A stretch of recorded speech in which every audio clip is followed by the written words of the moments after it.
നാളിൽ മുൻമഴ പെയ്ച്ച പരമപിതാവേ പിന്മഴ നൽകാൻ. നാളിൽ മുൻമഴ പെയ്ച്ച പരമപിതാവേ പിന്മഴ നൽകാൻ. പിന്മഴ പെയ്യണം, മാലിന്യം മാറേണം, നിഞ്ജനമുണർന്നു വേല ചെയ്യുവാൻ. പിന്മഴ പെയ്യണം, മാലിന്യം മാറേണം, നിഞ്ജനമുണർന്നു വേല ചെയ്യുവാൻ. നാളിൽ മുൻമഴ പെയ്ച്ച പരമപിതാവേ പിന്മഴ നൽകാൻ.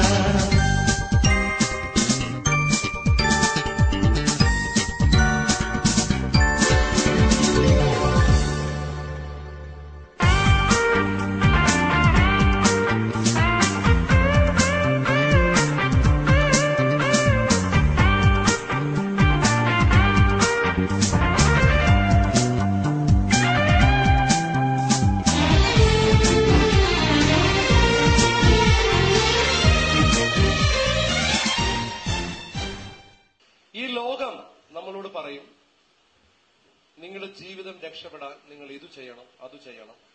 ഈ ലോകത്തിൽ ഒരുപാട് കാര്യങ്ങൾ, ഉപദേശങ്ങൾ ജീവിതം രക്ഷപ്പെടാനായിട്ട് പറയുന്ന ആളുകളെ നിങ്ങൾക്ക് കാണുവാൻ സാധിക്കും. പത്രമെടുത്താൽ ചില പത്രങ്ങളിൽ വിജയവീഥി തന്നെയുണ്ട്, വിജയത്തിലേക്കുള്ള വഴി. പറഞ്ഞേ ഹല്ലേലൂയ. ഇങ്ങനെ നിരവധി മാർഗങ്ങൾ, നിരവധി ആളുകൾ ഇങ്ങനെ ചെയ്താൽ നിന്റെ ജീവിതം രക്ഷപ്പെടും, ഇങ്ങനെ പോയാൽ നിന്റെ ജീവിതത്തിലേക്കുള്ളതെല്ലാം കിട്ടും എന്ന് പഠിപ്പിക്കുമ്പോൾ ബൈബിൾ എന്താണ് പഠിപ്പിക്കുന്നത് ജീവിതത്തിൽ രക്ഷപ്പെടാൻ എന്ന് ചെറുപ്പക്കാരായ നിങ്ങൾ അറിയണം. വചനം ഇതാണ്, 2 പത്രോസ് 1:2-3, 1-ാം അധ്യായം 2-3 വാക്യങ്ങൾ ശ്രദ്ധിച്ചു കേൾക്കുക. ദൈവത്തെയും നമ്മുടെ കർത്താവായ യേശുക്രിസ്തുവിനെയും കുറിച്ചുള്ള പൂർണമായ പരിജ്ഞാനം മൂലം നിങ്ങളിൽ കൃപയും സമാധാനവും വർദ്ധിക്കട്ടെ. എന്തുമൂലമാണ്? കർത്താവായ യേശുക്രിസ്തുവിനെ കുറിച്ചുള്ള പൂർണമായ പരിജ്ഞാനം, അറിവ്. യേശു ആരാണെന്നുള്ള പൂർണമായ അറിവ് നിങ്ങൾക്കുണ്ടായാൽ, യേശുവിനെ നിങ്ങൾക്ക് അറിയാൻ പറ്റിയാൽ നിങ്ങളിൽ കൃപയും സമാധാനവും വർദ്ധിക്കും. അതെന്തിനാണ് അറിയണമെന്ന് പറയുന്നത്? കൃപയും സമാധാനവും വർദ്ധിച്ചാൽ എന്താ കിട്ടാൻ പോകുന്നത്? അടുത്ത വരിയിൽ പറയുകയാണ്, തന്റെ മഹത്വത്തിലേക്കും ഔന്നത്യത്തിലേക്കും നമ്മെ വിളിച്ചവനെ കുറിച്ചുള്ള പൂർണമായ അറിവിലൂടെ നമ്മുടെ ജീവിതത്തിനും ഭക്തിക്കും ആവശ്യമായവയെല്ലാം അവന്റെ ദൈവിക ശക്തി നിങ്ങൾക്ക് പ്രദാനം ചെയ്തിരിക്കുന്നു. പറഞ്ഞേ ഹല്ലേലൂയ. എന്താണ് പറഞ്ഞിരിക്കുന്നത്? തന്റെ മഹത്വത്തിലേക്കും ഔന്നത്യത്തിലേക്കും, ദൈവപുത്രനായ യേശുവിന്റെ മഹത്വത്തിലേക്കും ഔന്നത്യത്തിലേക്കും ഉയർച്ചയിലേക്കും. നമ്മൾ ആരെപ്പോലെ ആയിരിക്കുന്നത്? ഈശോയെ പോലെയാണ്. നമ്മൾ രാവിലെ കണ്ടു യേശു പ്രാർത്ഥിച്ചത്. എന്താ പ്രാർത്ഥിച്ചത്? പിതാവേ, അങ്ങ് എന്നെ സ്നേഹിക്കുന്നത് പോലെ തന്നെ ഇവരെയും സ്നേഹിച്ചുകൊണ്ട് ലോകം അറിയട്ടെ. അപ്പൊ ഈശോയുടെ പദവിയിലേക്കാണ് നമ്മളെ അവർ ഉയർത്തിയത്. Price the Lord. വേറെ അവിടെ തന്നെ ഈശോ പറയുകയാണ്, പിതാവേ, അങ്ങ് എനിക്ക് തന്ന മഹത്വം ഞാൻ ഇവർക്ക് നൽകി. ഒന്ന് ആലോചിച്ച് നോക്കണം, ഈശോയുടെ മഹത്വം ഈശോ നമുക്ക് നൽകി. പറഞ്ഞേ പ്രൈസ് ദി ലോർഡ്. ഇതൊക്കെ കളഞ്ഞിട്ടായി പിശാചിന്റെ കൂടെ നമ്മൾ നടക്കാൻ നോക്കുന്നത്. നിങ്ങൾ ആദ്യം ദൈവത്തിന്റെ രാജ്യവും നീതിയും അന്വേഷിക്കുക, ബാക്കിയുള്ളതെല്ലാം നിങ്ങൾക്ക് കൂട്ടിച്ചേർത്ത് തരും. പറ ഹല്ലേലൂയ. അപ്പൊ എന്താ പറയുന്നത്? ഈശോയുടെ രാജ്യത്തെക്കുറിച്ച്, ഈശോയെക്കുറിച്ച് നിങ്ങൾ കൂടുതലായി അറിയുമ്പോൾ ബാക്കിയുള്ളതെല്ലാം നിങ്ങളുടെ പുറകെ വരും. അതാണ് ഈ വചനം പറയുന്നത്. നമ്മെ വിളിച്ചവനെ കുറിച്ചുള്ള പൂർണ്ണമായ അറിവിലൂടെ നമ്മുടെ ജീവിതത്തിനും ഭക്തിക്കും ആവശ്യമായതെല്ലാം അവന്റെ ദൈവിക ശക്തി. നമ്മൾ രാവിലെ കണ്ടു, പരിശുദ്ധാത്മാവ്. എഫേസ്യസ് 3:20-21 നമ്മിൽ പ്രവർത്തിക്കുന്ന ശക്തിയാൽ നാം ചോദിക്കുന്നതിലും ആഗ്രഹിക്കുന്നതിലും വളരെ കൂടുതൽ ചെയ്തു തരുവാൻ കഴിവുള്ള അവിടത്തേക്ക് ക്രിസ്തുവിലും സഭയിലും എക്കാലവും അല്ലേ തലമുറകളോളം മഹത്വമുണ്ടായിരിക്കട്ടെ. Praise the Lord. ഹല്ലേലൂയ. നമ്മിൽ പ്രവർത്തിക്കുന്ന പരിശുദ്ധാത്മ ശക്തി ഈ കാര്യങ്ങളൊക്കെ ചെയ്യാൻ തുടങ്ങുന്നത് നമ്മൾ യേശുവിനെ അറിയാൻ തുടങ്ങുമ്പോഴാണ്. ഓരോ ദിവസവും നമുക്ക് യേശുവിനെ കുറിച്ച് അറിയാനുണ്ട്. ഇന്നലെ വരെ നിങ്ങൾ അറിഞ്ഞ യേശുവിനെ അല്ല നിങ്ങൾക്ക് ഇപ്പോൾ അറിയാവുന്നത് എന്നുള്ളവരെന്ന് കൈവക്കുകയും, അതിനേക്കാൾ കൂടുതൽ നിങ്ങൾ അറിഞ്ഞു എന്നുള്ളവരെന്ന് കൈവയ്ക്കുക. ഇന്നലെ വരെ ഞാൻ അറിയാമായിരുന്ന എനിക്ക് പ്രൈസ് ദി ലോർഡ്, എല്ലാവർക്കും തന്നെ ഇന്നലെ വരെ. അപ്പൊ കൈതാക്കാം. എങ്ങനെയാണ് ഇന്നലെ വരെ അറിയാതിരുന്ന യേശുവിനെ നിങ്ങൾക്ക് ഇന്ന് അറിയാൻ പറ്റിയത്? ഈ ദിവസങ്ങളിൽ അറിയാൻ പറ്റിയത് ഏത് വഴിയാണ് നിങ്ങൾ അറിഞ്ഞത്? പറയൂ. വചനം എന്തോ? ഈ വചനങ്ങൾ കേൾക്കുന്നതിലൂടെയാണ് നിങ്ങൾ അറിഞ്ഞത്. ശരിയാണോ ഞാൻ പറയുന്നത്? തീർച്ചയായിട്ടും വചനത്തിലൂടെയാണ് നമ്മൾ ഈശോയെ കുറിച്ച് കൂടുതൽ അറിഞ്ഞത്. പിന്നെ ദൈവിക അനുഭവങ്ങളിലൂടെയാണ് നമ്മൾ അറിഞ്ഞത്. നമുക്ക് തെറ്റുപറ്റാതിരിക്കണമെങ്കിൽ, ഈശോയെ കുറിച്ചുള്ള അറിവിൽ നമുക്ക് തെറ്റുപറ്റാതിരിക്കണമെങ്കിൽ 2 കാര്യങ്ങൾ നമ്മൾ അറിയണമെന്നാണ് ബൈബിൾ പറയുന്നത്. എന്താണെന്ന് അറിയാമോ? മത്തായിയുടെ സുവിശേഷം 22:29 പറയുകയാണ്, വിശുദ്ധ ലിഖിതങ്ങളോ ദൈവത്തിന്റെ ശക്തിയോ അറിഞ്ഞുകൂടാത്തത് കൊണ്ടല്ലേ നിങ്ങൾക്ക് തെറ്റുപറ്റുന്നത്. ഇപ്പൊ തെറ്റുപറ്റാതിരിക്കുക എന്ന് പറഞ്ഞാൽ ശരിയെക്കുറിച്ച് അറിയുക എന്നാണ് അർത്ഥം, അല്ലെ? അതറിയണമെങ്കിൽ എന്തൊക്കെ അറിയണം?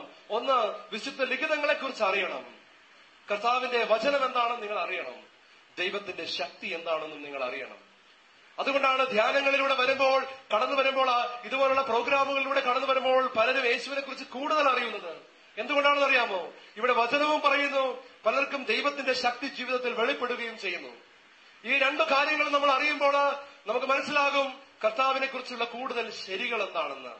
അങ്ങനെ അറിയാൻ തുടങ്ങുമ്പോൾ നമുക്ക് തെറ്റുകൾ കുറയും. അതാണ് ഈശോ വചനത്തിലൂടെ പറഞ്ഞത്. അതുകൊണ്ട് നിങ്ങൾക്ക് ജീവിതത്തെക്കുറിച്ച്, നിങ്ങളുടെ ആത്മീയതയെക്കുറിച്ച് നിങ്ങളുടെ വീട്ടുകാർക്കോ നാട്ടുകാർക്കോ ഉത്കണ്ഠയുണ്ടെങ്കിൽ നിങ്ങളൊരു മാർഗം അറിയണം. അവർക്ക് പലർക്കും അതിന്റെ മാർഗം അറിയില്ല. അവർ പറഞ്ഞു തരുന്നത് ഒന്നുമല്ല മാർഗം. കുറച്ചൊക്കെ പ്രാർത്ഥിച്ചാൽ മതി, താൻ പാതി ദൈവം പാതി, ഇതൊന്നും ബൈബിളിൽ പറയുന്നില്ല. Hallelujah, hallelujah, hallelujah. നമുക്ക് സർവ്വതും ദൈവം തന്നെയാണ്. പറഞ്ഞേ പ്രൈസ് ദി ലോർഡ്. നമ്മൾ എന്തു ചെയ്യുന്നുവെങ്കിലും അത് നമ്മുടെ കഴിവൊന്നും കൊണ്ടല്ല, നമ്മളെ ശക്തനാക്കുന്നവനിലൂടെ എല്ലാ കാര്യങ്ങളും നമ്മൾ ചെയ്യുന്നു. ഫിലിപ്പിയർ 4:13 പറ. ഹല്ലേലൂയ. എന്നെ ശക്തനാക്കുന്നവനിലൂടെ എല്ലാ കാര്യങ്ങളും ഞാൻ ചെയ്യുന്നു. അപ്പോൾ എല്ലാം ദൈവം തന്നെ. ആ ദൈവത്തിന് എന്നെ വിട്ടുകൊടുക്കുന്നു എന്നതാണ് ക്രിസ്തീയ ജീവിതം. നാം പാതി ദൈവം പാതിയല്ല. Praise the Lord. ഹല്ലേലൂയ, ഹല്ലേലൂയ. അപ്പൊ ഞാൻ ഒരു ചോദ്യം ചോദിക്കുകയാണ്. ഈ ബൈബിളിൽ ആരെയൊക്കെ കുറിച്ചാണ് എഴുതിയിരിക്കുന്നത്? പെട്ടെന്ന് പറയൂ. യേശുവിനെ കേട്ടില്ല. മാതാവിനെ കുറിച്ച് വെരി ഗുഡ്. പരിശുദ്ധാത്മാവിനെ കുറിച്ച് ഗുഡ്. ശിഷ്യന്മാരെ കുറിച്ച് ദാവീദ്, സഭ വെരി ഗുഡ്. ഓ, സോ മെനി ആൻസേഴ്സ്. എല്ലാം ശരിയാണ്. പറഞ്ഞേ ഹല്ലേലൂയ. യാക്കോബിന്റെ ലേഖനത്തിൽ വചനം വായിക്കുന്നവരെ കുറ്റം പറയാൻ വേണ്ടി ഒരു ചെറിയൊരു വാചകമുണ്ട്. വചനം വായിക്കുന്നവൻ കണ്ണാടിയിൽ നോക്കുന്നവനെ പോലെ എന്നാണ് അവിടെ ഉപമിച്ചിരിക്കുന്നത്. ഞാൻ നിങ്ങളോട് ഒരു കഥ പറയാം. അമേരിക്കയിൽ ഒരു ഇന്റർവ്യൂ നടക്കുക. ഇന്റർവ്യൂ എന്ന് പറയുന്നത് ഇതാണ്: പുരാതന ലിപികൾ വായിക്കാൻ അറിയാവുന്ന പണ്ഡിതന്മാർക്ക് വേണ്ടിയിട്ടുള്ളൊരു പോസ്റ്റാണ്, ഒരു ജോലിയാണ്, ഒരു പൊസിഷനാണ്. ആ ജോലിക്ക് വേണ്ടിയിട്ടുള്ള ഇന്റർവ്യൂ ആണ്. അപ്പൊ പുരാതന ലിപികൾ, നിങ്ങൾക്കറിയാം, ഈജിപ്തിലെ ലിപികളുണ്ട്, ഇന്ത്യയിലെ പുരാതന ലിപികളുണ്ട്, കേരളത്തിലെ പുരാതന ലിപികളുണ്ട്, അങ്ങനത്തെ ധാരാളം ലിപികളുണ്ട്. ഈ ലിപികളൊക്കെ അറിയാവുന്ന പഠിച്ച പേരുണ്ട്. അമേരിക്കയിലുണ്ട്. അവിടെ വളരെ ഉന്നതമായ ശമ്പളമുള്ള ജോലി. അപ്പോ ആ ജോലിയുടെ ഇന്റർവ്യൂ നടക്കുന്ന ദിവസം എല്ലാവരും വന്നിരിക്കുക ഇന്റർവ്യൂ അറ്റൻഡ് ചെയ്യാൻ വേണ്ടി. ഫിലിപ്പിനോകളുണ്ട്, ജാപ്പനീസ് ആൾക്കാരുണ്ട്, ആഫ്രിക്കക്കാരുണ്ട്, മിഡിൽ ഈസ്റ്റിലുള്ള ആൾക്കാരുണ്ട്, ചൈനക്കാരുണ്ട്, അങ്ങനെ പല രാജ്യക്കാര്. അമേരിക്കയിൽ അങ്ങനെയാണല്ലോ. വെള്ളക്കാരുണ്ട്. ഇന്റർവ്യൂവിന് ആൾക്കാർ ഇങ്ങനെ ഹോളിൽ നിറഞ്ഞിരിക്കുക. ഒരൊറ്റ പോസ്റ്റാണ്. അതിനു വേണ്ടിയിട്ടാണ് ഈ അപേക്ഷകർ മുഴുവൻ വന്നിരിക്കുന്നത്. അങ്ങനെ ഇരിക്കവേ ഒരു പാവം മലയാളി, എല്ലാവരും 9:30 എത്തി. ഇദ്ദേഹം കൃത്യം 9:59 ആയപ്പോൾ, 59 മിനിറ്റും 59 സെക്കൻഡും ആയപ്പോൾ അദ്ദേഹം അകത്ത് കയറി. Price the Lord. അതായത് 10 മണിക്ക് 1 സെക്കൻഡ് മുമ്പ് അദ്ദേഹം ഓടിക്കതച്ചകത്ത് കയറിയല്ലോ. അദ്ദേഹം അകത്ത് കയറിയപ്പോഴേ കിതയ്ക്കുന്നുണ്ട്. കാരണം ഈ കൃത്യസമയത്ത് എത്താൻ അദ്ദേഹം കുറെ കഷ്ടപ്പെട്ടെന്ന് നമുക്ക് മനസ്സിലാവും. അങ്ങനെ അദ്ദേഹം എത്തി, കിതച്ച് അദ്ദേഹം ഒരു അൺയൂഷ്വൽ ആയിട്ടുള്ള ഒരു ഇതാണ്. അപ്പൊ അങ്ങനെ നിന്ന് എല്ലാവരെയും ഒക്കെ നോക്കിയപ്പോൾ ആൾക്കാർക്ക് ചിരി വന്നു. അവിടെ ഇന്റർവ്യൂവിന് വന്നവർ നേരത്തെ വന്ന് ശാന്തരായിട്ടൊക്കെ ഇരിക്കുക. അപ്പൊ ഈ മലയാളി വന്ന് അദ്ദേഹം അവിടെ ഒരു പീഠത്തിലിരുന്നു. ഇരുന്ന് കഴിഞ്ഞപ്പോൾ ഇദ്ദേഹം ആരെയും ആൾക്കാർ ഇദ്ദേഹത്തെ നോട്ട് ചെയ്യുന്നുണ്ട്. ഇവൻ ഈ കോടിക്കതച്ച് വന്നു, ഇങ്ങനെ കതച്ച് വെപ്രാളപ്പെട്ടിരിക്കുന്നു, ഇതൊക്കെ മലയാളികൾ, ഇവനൊന്നും കിട്ടാൻ പോകുന്നില്ല, നമ്മളിൽ ആർക്കെങ്കിലും തന്നെ ആയിരിക്കും ജോലി കിട്ടാൻ പോകുന്നതെന്ന് ആരൊക്കെയോ തമ്മിൽ പറയുന്നുണ്ട്. ഇതൊക്കെ കഥാകാരന്റെ ഊഹാപോഹം. എങ്കിലും ഈ മനുഷ്യൻ ഇങ്ങനെ കുറച്ചു നേരമൊക്കെ ഇരുന്നു, ഇങ്ങനെ വായി നോക്കിയിരുന്നു. എത്ര നേരമായിട്ടും ഇന്റർവ്യൂവിന് ആരെയും വിളിക്കുന്നില്ല. 11 മണിയായ ആരെയും വിളിക്കുന്നില്ല, 12 മണിയായ ആരെയും വിളിക്കുന്നില്ല. ഒരു 12:15 ഈ മലയാളി ഓടി അകത്തോട്ട് പോയി. എന്നിട്ട് കുറച്ചു നേരം കഴിഞ്ഞപ്പോൾ അദ്ദേഹം തിരിച്ച് വന്നു. എന്നിട്ട് പുറത്തേക്ക് പോയി. അപ്പോൾ ഇവർ വിചാരിച്ചു ഇവൻ ക്ഷമയില്ലാത്തവനാ, അതുകൊണ്ട് അവൻ അകത്തോട്ട് പോയിട്ട് നിങ്ങൾ എന്നെ വിളിക്കുന്നില്ലെങ്കിൽ ഞാൻ പോണെന്ന് പറഞ്ഞ് പോയതാണെന്ന് വിചാരിച്ച് അവരെല്ലാവരോട് ഇരിക്കുകയാണ്. 1 മണിയായി ആരെയും വിളിക്കുന്നില്ല. ഒരു 1:15 ഒരു ചേട്ടൻ പുറത്തോട്ട് ഇറങ്ങി വന്നു, സായിപ്പ് ചേട്ടൻ. ചേട്ടൻ പറഞ്ഞു, നിങ്ങൾ എന്താ ഇവിടെ ഇരിക്കുന്നത്? പറഞ്ഞു, ഞങ്ങൾ ഇന്റർവ്യൂവിനാണ് ഇവിടെ ഇരിക്കുന്നത്. അത് ഇന്റർവ്യൂ കഴിഞ്ഞല്ലോ, ഞങ്ങൾ ആളെ എടുത്തല്ലോ. അപ്പൊ ചോദിച്ചു, ആരെയാ എടുത്തത്? ആ എടുത്തയാളാണ് ഇപ്പൊ ഇവിടെ നിന്ന് ഇറങ്ങിപ്പോയത്. ഞങ്ങൾ അദ്ദേഹത്തെ പോസ്റ്റ് ചെയ്തു. അദ്ദേഹം എല്ലാം അറിയാവുന്ന ആളാണ്. നിങ്ങൾ അനാവശ്യം കാണിക്കരുത്. മലയാളികൾ അവരുടെ നാട്ടിലൊക്കെ ഇങ്ങനെ അഴിമതി കാണിക്കുമെന്ന് ഞങ്ങൾ കേട്ടിട്ടുണ്ട്. പക്ഷെ ഈ അമേരിക്കൻ നാട്ടിലും അഴിമതിയോ മലയാളിക്കോ ഇത് സമ്മതിക്കത്തില്ല എന്ന് പറഞ്ഞ് സായിപ്പും ആഫ്രിക്കക്കാരനും എല്ലാം ചാടി എഴുന്നേറ്റു. പ്രശ്നമുണ്ടാക്കാൻ തന്നെയാണ് അവരുടെ ഭാവം. അവരങ്ങനെ പ്രശ്നമുണ്ടാക്കാനായിട്ട് നിങ്ങൾ മലയാളിക്ക് കൂട്ടുനിന്ന് അഴിമതി ചെയ്തു എന്ന് പറഞ്ഞിട്ട് അവർ ബഹളമുണ്ടാക്കാൻ തുടങ്ങിയപ്പോൾ ആ സായിപ്പ് ഇങ്ങോട്ട് വന്നു. എന്നാൽ അദ്ദേഹം അവരോട് ചോദിച്ചു, നിങ്ങളിവിടെ എന്തോ എടുക്കുമായിരുന്നു? അപ്പൊ അവർ പറഞ്ഞു, ഞങ്ങളിവിടെ സംസാരിച്ചുകൊണ്ടൊക്കെ ഇരിക്കുകയായിരുന്നു. നിങ്ങൾ എന്താ വിളിക്കാതെ ബോറടിക്കുമ്പോ സംസാരിച്ചു പോകത്തില്ലേ? അപ്പൊ പറഞ്ഞു, ശരി, എന്നിട്ട് നിങ്ങൾ ഇതൊക്കെ കണ്ടോ? അപ്പൊ ഒരു പറഞ്ഞു, ഞങ്ങൾ അതൊക്കെ കണ്ടു. ഒരു ചുറ്റിൽ നോക്കിയപ്പോൾ അവിടെ കുറെ പ്രാചീന ലിപിയിലുള്ള കാര്യങ്ങളൊക്കെ ഇങ്ങനെ ഭിത്തിയിലൊക്കെ ഇങ്ങനെ എഴുതി ഇങ്ങനെ അലങ്കാരമായിട്ടൊക്കെ വെച്ചിട്ടുണ്ട്. അപ്പൊ ഒരു പറഞ്ഞു, നിങ്ങൾ ഇതൊക്കെ നന്നായിട്ട് കണ്ടോ? അവർ പറഞ്ഞു, ഞങ്ങളിങ്ങനെ കണ്ടു. നന്നായിട്ട് കണ്ടില്ല, അതാ നിങ്ങളുടെ കുഴപ്പം. എന്താണെന്ന് അറിയാമോ മക്കളെ? ഏതോ ഒരു രാജ്യത്തിലെ പ്രാചീന ലിപിയിൽ അവിടെ മനോഹരമായി എഴുതി വെച്ചു, ഇത് വായിച്ച് മനസ്സിലാക്കുന്നവൻ അകത്തോട്ട് വരട്ടെ. Price the Lord. ഇത് വായിച്ച് മനസ്സിലാക്കുന്നവൻ അകത്തോട്ട് വരട്ടെ. ഈ മലയാളി ഇവിടെ കുറച്ചു നേരം ഇങ്ങനെ ഇരുന്നു. കൃത്യസമയത്ത് എത്തിയെങ്കിലും ഓടിക്കതച്ചാ വന്നതെങ്കിലും അദ്ദേഹം അവിടെ ഇരുന്നപ്പോൾ അദ്ദേഹം അവിടെ എഴുതിയിരുന്നതെല്ലാം ഇങ്ങനെ നോക്കിയിട്ട് അത് അദ്ദേഹം വായിച്ചത് ഓടി അകത്ത് പോയി. അത് വായിച്ച് അകത്ത് വരുന്നവന് ജോലി കൊടുക്കാനാണ് അവരവിടെ ഇരിക്കുന്നത്. അവന് ജോലിയും കിട്ടി, അവൻ തിരിച്ച് വീട്ടിലും പോയി. എതിർത്തവർ എളിഭ്യരായി അവരുടെ വീട്ടിലും പോയി. പറഞ്ഞേ പ്രൈസ് ദി ലോർഡ്. എന്താ മക്കളെ ഇവിടെ സംഭവിച്ചത്? ഈ വായിക്കുന്ന വചനം, ഈ കാണുന്ന കാര്യങ്ങളൊക്കെ ഇവർ വായിക്കുമ്പോൾ ഇവർ വിചാരിച്ചതെന്ന് അറിയാമോ? ഇത് ഈ ഓഫീസിലുള്ളവർക്കും ഇവിടെ വരുന്നവർക്കുമൊക്കെ കാണാൻ വേണ്ടി എന്തൊക്കെയോ ലിപികൾ വെച്ചേക്കുന്നതാ. ഇത് എന്നെ കുറിച്ചല്ല, എനിക്കുള്ളതല്ല എന്നാണ് അവർ വിചാരിച്ചുകൊണ്ടിരുന്നത്.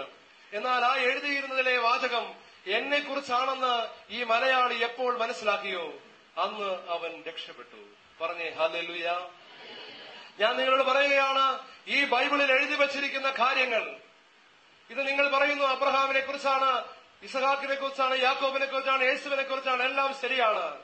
പക്ഷേ ആരെ കുറിച്ചൊക്കെ എഴുതിയിട്ടുണ്ടെങ്കിലും അതെല്ലാം നിന്നെ കുറിച്ചാണ്. പറ ഹല്ലേലൂയ. നിനക്ക് വേണ്ടിയാണ്. നിനക്ക് വേണ്ടി അല്ലായിരുന്നെങ്കിൽ ഇതവിടെ ഉണ്ടാകുമായിരുന്നില്ല. Praise the Lord. ഈ ബൈബിൾ എന്ന് പറയുന്നത്, ഈ വിശുദ്ധ ഗ്രന്ഥം എന്ന് പറയുന്നത് എനിക്ക് വേണ്ടിയാണ് എഴുതപ്പെട്ടതെന്ന് ആരൊക്കെ വിശ്വസിക്കുന്നുവോ അവരാണ് ക്രിസ്തീയ ജീവിതത്തിൽ മുന്നേറുക. Praise the Lord. ഹല്ലേലൂയ. നിങ്ങളുടെ ഏതെങ്കിലും ഒരു പാഠപുസ്തകം നിങ്ങൾക്ക് പഠിക്കാനുള്ളതല്ല എന്ന് വിചാരിച്ച് അവിടെ തന്നെ വെച്ചിരുന്നാൽ പരീക്ഷ വരുമ്പോൾ നിങ്ങൾ ജയിക്കുമോ? നമ്മുടെ ജീവിതമാകുന്ന ഈ പരീക്ഷയിൽ വിജയിക്കുവാൻ വേണ്ടിയിട്ട് കർത്താവ് തന്നൊരു പാഠപുസ്തകമാണ് ബൈബിൾ എന്ന്, എനിക്ക് വേണ്ടി കർത്താവ് തന്നൊരു പുസ്തകമാണ് എന്ന് ഞാൻ മനസ്സിലാക്കുന്നില്ലെങ്കിൽ എന്റെ പൊന്നുമക്കളെ, എന്റെ ജീവിതത്തിൽ ഞാൻ പരാജയപ്പെടുകയാണ്. പറ ഹല്ലേലൂയ. അപ്പോ ഈ ബൈബിൾ ഒരു കാര്യം പറയുകയാണ്, നിങ്ങളുടെ ജീവിതത്തിൽ വിജയിക്കണമെങ്കിൽ നിങ്ങളൊരു കാര്യം ചെയ്യണം. നിങ്ങളിലൊരു പഴയ മനുഷ്യനുമുണ്ട്, ഒരു പുതിയ മനുഷ്യനുമുണ്ട്. Price the Lord. നിങ്ങൾ എന്ത് ചെയ്യണം? ഇന്ന് ജോൺസൺ ഇവിടെ പറയുന്നത് കേട്ടു, എന്റെ പഴയ മനുഷ്യനെ ഞാൻ വിളിക്കുന്ന പേര് സാബു എന്നാണ്. അദ്ദേഹത്തിന്റെ ഒരു പഴയ മനുഷ്യനുണ്ട്. ഈ സാബുവാണ് ഈ തെറ്റൊക്കെ ചെയ്യുന്നത്. Price the Lord. ഒരു പുതിയ മനുഷ്യനുണ്ട്. അദ്ദേഹം ആ പുതിയ മനുഷ്യനെ വിളിക്കുന്നത് ജോൺസൺ എന്നുമാണ്. ഹല്ലേലൂയ. സാബു വീട്ടിലെ പേരാണ്. എന്തായാലും ശരി, എന്റെ പൊന്നുമക്കളെ, ഞാൻ നിങ്ങളോട് പറയട്ടെ, നിങ്ങളിലുള്ള പഴയ മനുഷ്യൻ എന്നിലും, ആ മനുഷ്യൻ എപ്പോഴും പുറത്തു വരാൻ വെമ്പൽ കൊള്ളും. പണ്ട് കൂട്ടുകാരുമൊത്ത് കറങ്ങി നടന്ന പഴയ മനുഷ്യൻ, ചീത്ത സിനിമകൾ കണ്ട പഴയ മനുഷ്യൻ, ചീത്തയായ കാര്യങ്ങളിലേക്ക് ചെന്നപ്പെടുകയും അടിയും ഇടിയും ഉണ്ടാക്കുകയും ചെയ്ത പഴയ മനുഷ്യൻ, ആവശ്യമില്ലാത്ത സ്ഥലങ്ങളിലൊക്കെ തലവെച്ച് അടിമേടിച്ചുകൊണ്ടിരുന്ന പഴയ മനുഷ്യൻ. അതുകൊണ്ട് ഞാൻ ആ പഴയ മനുഷ്യനെ ഉരിഞ്ഞു മാറ്റാൻ ആഗ്രഹിക്കുകയാ. ഏതെങ്കിലും കൊച്ചു പിള്ളാരെ അടിച്ചിട്ട് വലിയ അടിക്കാരനാന്ന് പറഞ്ഞ് നടക്കാനുള്ള താല്പര്യം എനിക്കില്ല. Price the Lord. ആ പഴയ മനുഷ്യനെ ഞാൻ ഉരിഞ്ഞു മാറ്റുവാനായിട്ട് ആഗ്രഹിക്കുന്നു. എന്നാൽ ഇത് എങ്ങനെ സാധിക്കും?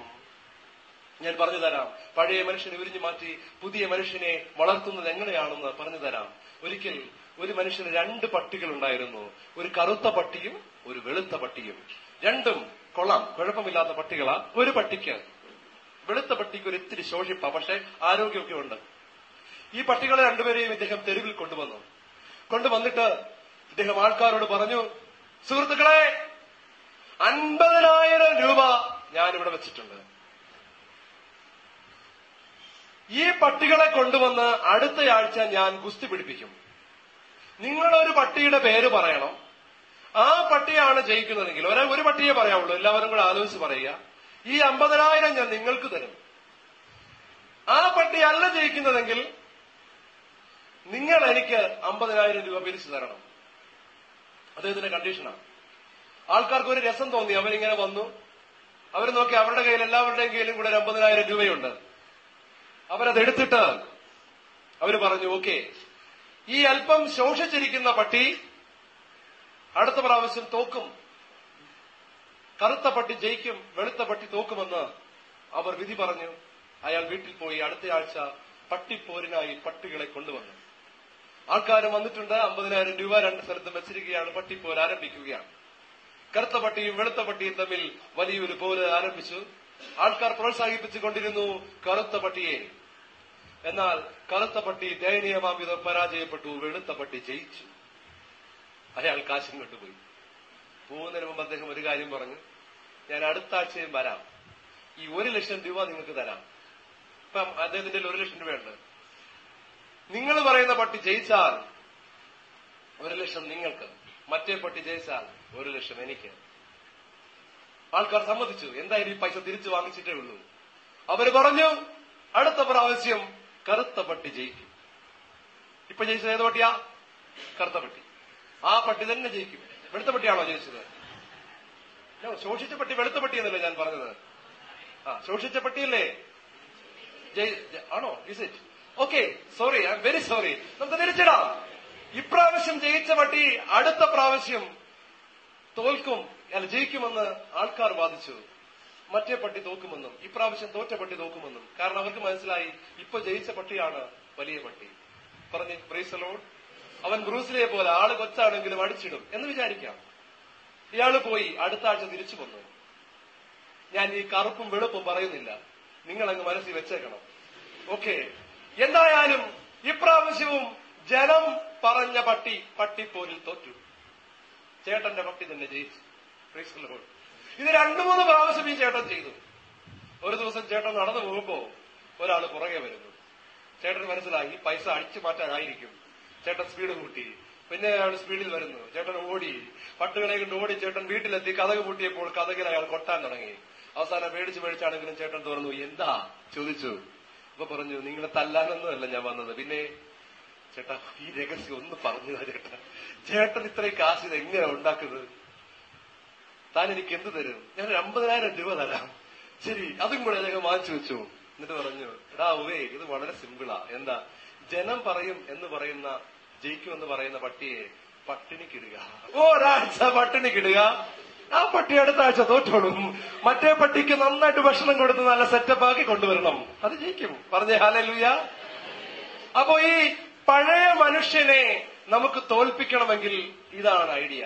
പഴയ മനുഷ്യനെ പട്ടിണിക്കിടണം. അപ്പോൾ പഴയ മനുഷ്യനെ പട്ടിണിക്കിട്ടാൽ പഴയ മനുഷ്യൻ തോക്കും. പുതിയ മനുഷ്യന് ഭക്ഷണം കൊടുക്കുകയും വേണം. അപ്പൊ നമ്മളിങ്ങനെ നടന്നു പോകുമ്പോ ഒരു കൂട്ടുകാരൻ പറയുകയാണ്, പഴയ മനുഷ്യന്റെ ഭക്ഷണം എന്താണ്? എടാ, എന്റെ മൊബൈലിൽ ഒരു പുതിയ വീഡിയോ വന്നിട്ടുണ്ട്, അത് പഴയ മനുഷ്യന്റെ ഭക്ഷണമാണ്. നീ പറയണം, ഞാൻ ആ പഴയ മനുഷ്യനെ പട്ടിണിക്കിട്ടിരിക്കാൻ വെരി സോറി, അവൻ ആവശ്യമുള്ളത് ഞാൻ കൊടുക്കാൻ ഉദ്ദേശിക്കുന്നില്ല. പറഞ്ഞ ഹല്ലേലൂയ, അവൻ തോക്കട്ടെ. അപ്പൊ പിന്നെ പുതിയ മനുഷ്യന് നിങ്ങൾ ഭക്ഷണം കൊടുക്കണ്ടേ? അതേത് ഭക്ഷണമാ എന്ന് നിങ്ങൾ അറിയണം. കർത്താവ് പറഞ്ഞൊരു ഭക്ഷണമുണ്ട് ബൈബിളിൽ. പിശാചിനോട് തിരിഞ്ഞു നിന്ന് കർത്താവ് ഇങ്ങനെ പറഞ്ഞു, മനുഷ്യൻ അപ്പം കൊണ്ട് മാത്രമല്ല ജീവിക്കുന്നത്, ദൈവത്തിന്റെ വായിൽ നിന്ന് വരുന്ന ഓരോ വാക്കും കൊണ്ടുമാണ്. പറഞ്ഞേ ഹല്ലേലൂയ. അപ്പൊ മനുഷ്യൻ അപ്പം കൊണ്ട് മാത്രമല്ല ജീവിക്കുന്നത്.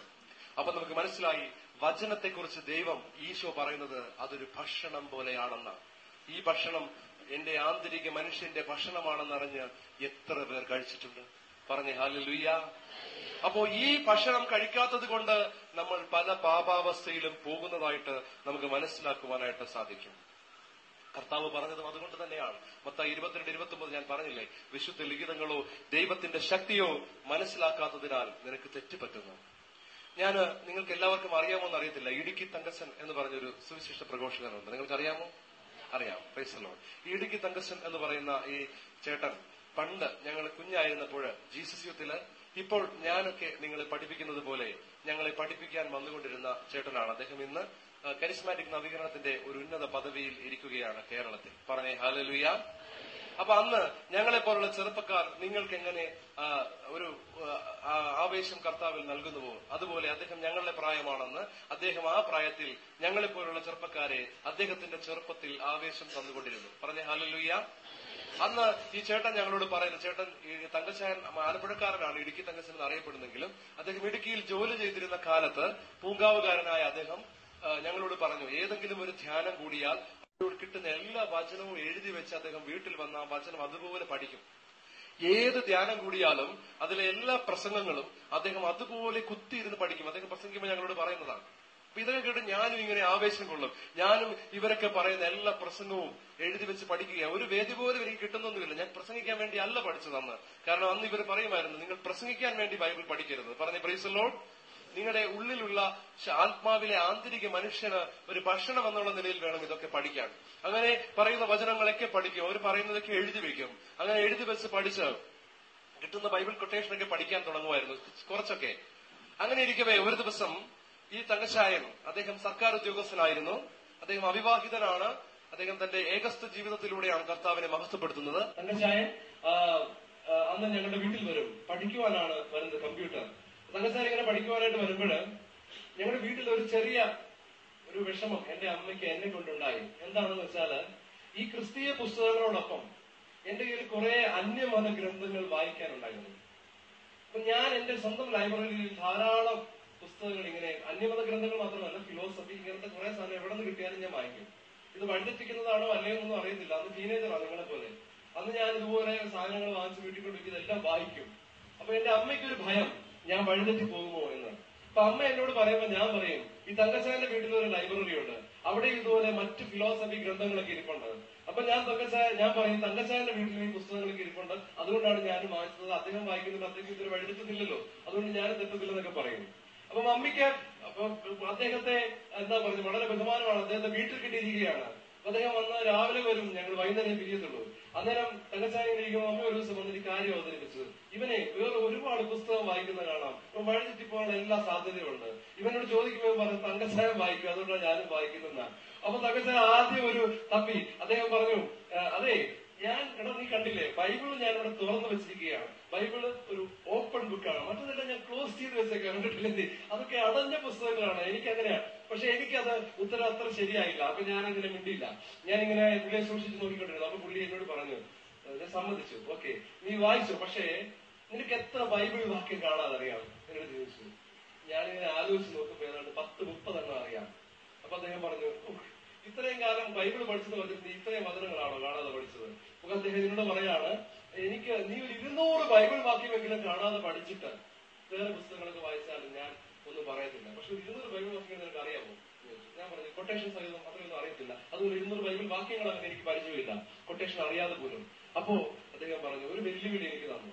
അങ്ങനെയാണ് ഞാൻ ബൈബിൾ വചനങ്ങൾ കാണാതെ പഠിക്കുവാനായിട്ട് തുടങ്ങിയത്. പറഞ്ഞു പ്രൈസ് ദി ലോർഡ്, ഹല്ലേലൂയ.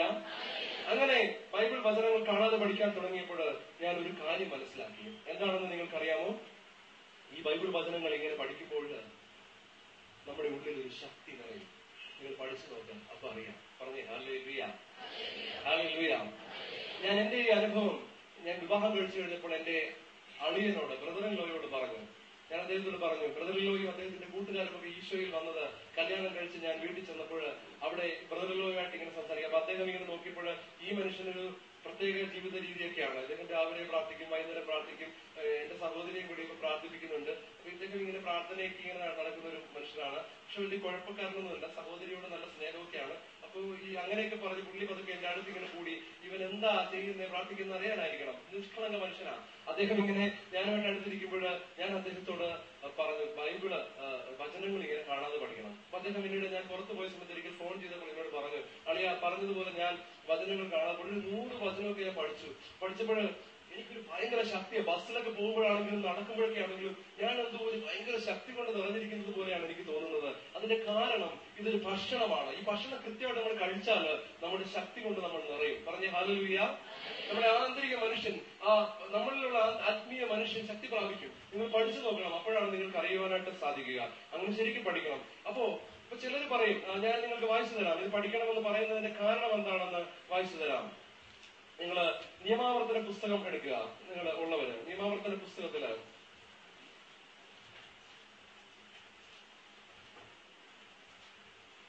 6-ാമത്തെ അധ്യായത്തില് 6-ാമത്തെ വാക്യം കർത്താവ് ഇങ്ങനെ പറയുകയാണ്, ഞാൻ ഇന്ന് കൽപ്പിക്കുന്ന ഈ വചനങ്ങൾ നിങ്ങളുടെ ഹൃദയത്തിൽ ഉണ്ടായിരിക്കണം. ജാഗരൂകതയോടെ അവ നിങ്ങളുടെ മക്കളെ പഠിപ്പിക്കണം. വീട്ടിലായിരിക്കുമ്പോഴും യാത്ര ചെയ്യുമ്പോഴും കിടക്കുമ്പോഴും എഴുന്നേൽക്കുമ്പോഴും അവയെപ്പറ്റി സംസാരിക്കണം. അവ കയ്യിൽ ഒരടയാളമായും നെറ്റിത്തടത്തിൽ പട്ടമായും അണിയണം. അവ നിങ്ങളുടെ വീടിന്റെ കട്ടിളക്കാലിലും പടിവാതിലിന്മേലും എഴുതണം. പറഞ്ഞേ ഹല്ലേലൂയ. ഇതിലിപ്പോൾ ഞാൻ പ്രധാനപ്പെട്ട ഒരു കാര്യം പറയുകയാണ്. ഒന്ന്, നിങ്ങളുടെ മക്കളെ പഠിപ്പിക്കണം. നിങ്ങളുടെ മാതാപിതാക്കൾക്ക് വേണ്ടി ഇപ്പോൾ ഞങ്ങൾ നിങ്ങളോട് പറയുകയാണ്, നിങ്ങൾ കർത്താവിന്റെ വചനങ്ങൾ പഠിക്കണം. പറഞ്ഞേ ഹല്ലേലൂയ. ഇതാ വീണ്ടും പറയുകയാണ്, കർത്താവ് പറയാണ്, ജാഗരൂകതയോടെ നിങ്ങളുടെ മക്കളെ പഠിപ്പിക്കണം. അതിന് മുകളിൽ കർത്താവ് പറയുകയാണ്, നിങ്ങളുടെ ഹൃദയത്തിൽ ഉണ്ടായിരിക്കണം. എങ്ങനെ പഠിക്കണമെന്നാ പറഞ്ഞത്?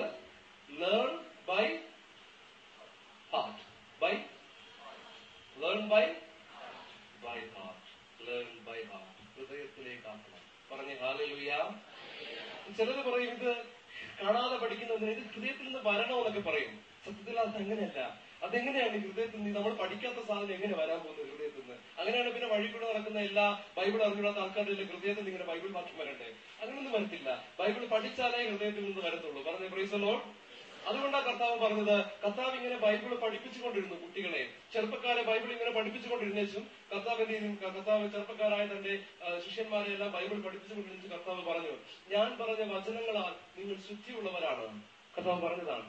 യോഹന്നാൻ 15:3 നമുക്ക് കാണാൻ സാധിക്കും, ഞാൻ നിങ്ങളോട് പറഞ്ഞ വചന നിമിത്തം നിങ്ങൾ ശുദ്ധിയുള്ളവരാണ്. ഒരു വെള്ളം കൊണ്ട് കഴുകിയ ഫലമാണ്. കർത്താവ് അവരോട് പറഞ്ഞില്ലേ, ശരീരം കഴുകിയവന്റെ പാദം മാത്രം കഴുകിയാൽ മതി. അതായത് വചനം കൊണ്ടാണ് കർത്താവ് കഴുകിയതെന്ന് കർത്താവ് പല സ്ഥലത്ത് വെളിപ്പെടുത്തുകയാണ്. വേറൊരു സ്ഥലത്ത് കർത്താവ് പ്രാർത്ഥിക്കുന്നു. 17-ാം അധ്യായത്തിൽ കർത്താവ് ഇങ്ങനെ പറയുകയാണ്, പിതാവേ, അങ്ങ് അങ്ങയുടെ സത്യത്താൽ വിശുദ്ധീകരിക്കണമേ, അവിടുത്തെ വചനമാണ് സത്യം. പറഞ്ഞേ പ്രൈസ് ദി ലോർഡ്. ഇപ്പൊ വചനം പഠിക്കുമ്പോൾ ഒരു കഴുകുന്ന ഇഫക്റ്റ് ഉണ്ടാകും, ശക്തി പ്രാപിക്കുന്ന ഒരു ഇഫക്റ്റ് ഉണ്ടാകും. വചനം ഭക്ഷണമാണ്. ഈശോ വ്യക്തമായിട്ട് നമ്മളോട് പറയുകയാണ്. അപ്പോൾ ഇത് നിങ്ങൾ മനസ്സിലാക്കുക, വചനം നമ്മൾ കാണാതെ പഠിക്കേണ്ട ഒരു കാര്യമാണ്. ഇങ്ങനെ പഠിക്കുമ്പോൾ എന്ത് സംഭവിക്കും? ഇങ്ങനെ പഠിക്കുമ്പോഴാണ് കർത്താവിന്റെ വചനം പറയുന്നത്, പരിശുദ്ധാത്മാവ് വന്നു കഴിയുമ്പോൾ അവൻ എല്ലാ കാര്യങ്ങളെ കുറിച്ചും നിങ്ങളെ പഠിപ്പിക്കും. ഈശോയുടെ വചനമാണ്. ഞാൻ നിങ്ങളോട് പറഞ്ഞിട്ടുള്ളതെല്ലാം നിങ്ങളെ ഓർമ്മിപ്പിക്കും. പറഞ്ഞേ പ്രൈസ് ദി ലോർഡ്. ഹല്ലേലൂയ. പരിശുദ്ധാത്മാവ് നമ്മൾ ഈ വചനം ഇങ്ങനെ പഠിച്ചു വെച്ചിരിക്കുകയാണെങ്കിൽ കൃത്യസമയത്ത് നമുക്ക് ആവശ്യമുള്ള വചനം പരിശുദ്ധാത്മാവ് ഓർമ്മയിൽ കൊണ്ടുവരും. അതാണ് കർത്താവ് പറഞ്ഞത്. മനസ്സിലാവുന്നു? അതാണ് ഈ ഹൃദയത്തിൽ നിന്ന് വരുന്നത്. പഠിച്ചു വെച്ച സാധനം കൃത്യസമയത്ത് പരിശുദ്ധാത്മാവ് നമ്മുടെ ഓർമ്മയിൽ കൊണ്ടുവരും. പറഞ്ഞേ ഹല്ലേലൂയ. ഉദാഹരണത്തിന് ഞാൻ പറയുകയാണ്, നിങ്ങളൊരു വചനം പഠിച്ചു വെച്ചേക്കാണ്. അതായത് കണ്ണാണ് ശരീരത്തിന്റെ വിളക്ക്. കണ്ണ് കുറ്റം പറ്റുന്നെങ്കിൽ നിങ്ങളുടെ ശരീരം മുഴുവൻ പ്രകാശിക്കും. അതായത് കണ്ണുകൊണ്ട് പാപം ചെയ്യരുത് എന്ന കർത്താവിന്റെ ശക്തമായ വചനമാണ്. നിങ്ങൾ മൊത്തം പെട്ടുപോകുന്ന കർത്താവ് പറയുന്നത്. ചെറിയ സാധനമല്ല കണ്ണുകൊണ്ടുള്ള പാപം. ഈ വചനം നിങ്ങൾക്ക് അറിയാമെങ്കിൽ കണ്ണുകളുടെ ദുരാശ, ലോകത്തിന്റെ ജഡത്തിന്റെ ദുരാശ, കണ്ണുകളുടെ ദുരാശ, ജീവിതത്തിന്റെ അഹന്ത, ഇങ്ങനെ ലോകത്തിലുള്ളതെല്ലാം ലോകത്തിന്റേതാണ്, ദൈവത്തിന്റേതല്ല. ആരെങ്കിലും ലോകത്തെ സ്നേഹിച്ചാൽ പിതാവിന്റെ സ്നേഹം അവനിൽ ഉണ്ടാകത്തില്ല. ഈ വചനമൊക്കെ നിങ്ങൾക്ക് അറിയാമെങ്കിൽ നിങ്ങൾ റോഡിൽ കൂടെ പോകുമ്പോൾ നിങ്ങളുടെ കണ്ണിന് അസ്വസ്ഥത ഉണ്ടാക്കുന്ന ഒരു സാധനം നിങ്ങൾ കാണുകയാണ്, ഒരു ചിത്രം നിങ്ങൾ കാണുകയാണ്. പെട്ടെന്ന് പാപത്തിന്റെ ചിന്ത നിങ്ങളുടെ ഉള്ളിലേക്ക് വരുമ്പോൾ പരിശുദ്ധാത്മാവ് ഈ വചനം നിങ്ങൾക്ക് ഓർമ്മിപ്പിച്ചു തരും. ഹല്ലേലൂയ. മനസ്സിലാവുക ഞാൻ പറഞ്ഞത്?